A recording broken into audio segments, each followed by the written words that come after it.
The expert said human trafficking crossed many work sectors in all parts of the country.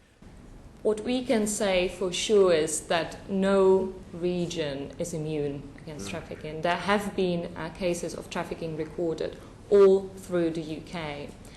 What we have to look into is what we can describe as the risk areas, I'd say industries that we know we have discovered cases of trafficking.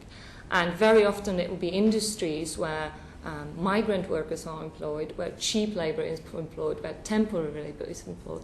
So, for example, those regions where there is high concentration of agriculture, there have been cases recorded of people trafficked for the purpose of agriculture. Again, there are clear regions that focus on shellfish gathering, on fishing industries. There have been cases of those as well. There are, of course, areas where we know of sexual exploitation. There are regions and boroughs, for example, in London, where we know that people employ migrant domestic workers, and there are cases of abuses recorded.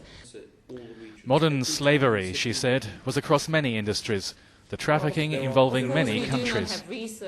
From the research that we have carried out, we have found out, for example, that the majority of people who are trafficked for agriculture come from Central and Eastern Europe. A lot of people who are trafficked in the catering industry would be coming from South Asia or Southeast Asia. A lot of people that are trafficked for the purposes of cleaning would be coming from South America. Women that are trafficked for sexual exploitation, at the moment there is a mixture between women who are trafficked from the countries of Eastern Europe, women trafficked from particular countries in Africa, and women trafficked from Asia, in particular China and Thailand. And I think the information that we have about the profile of the nationalities shows us that actually there isn't a typical victim of trafficking, that people are really, to the UK, trafficked from all parts of the world. And the trends are changing.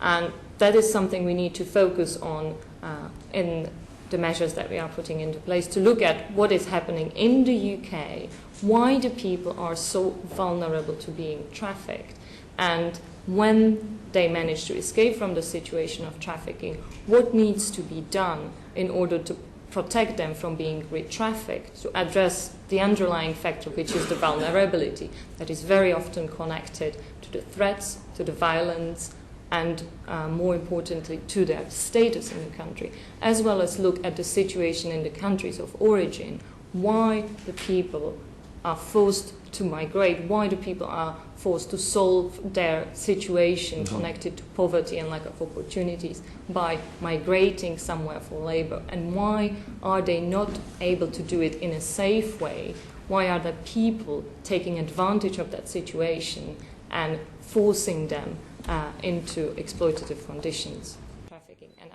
Extremely important questions. The committee, made up of politicians from all the major parties, are hoping to find the answers and the solutions to such problems as soon as possible.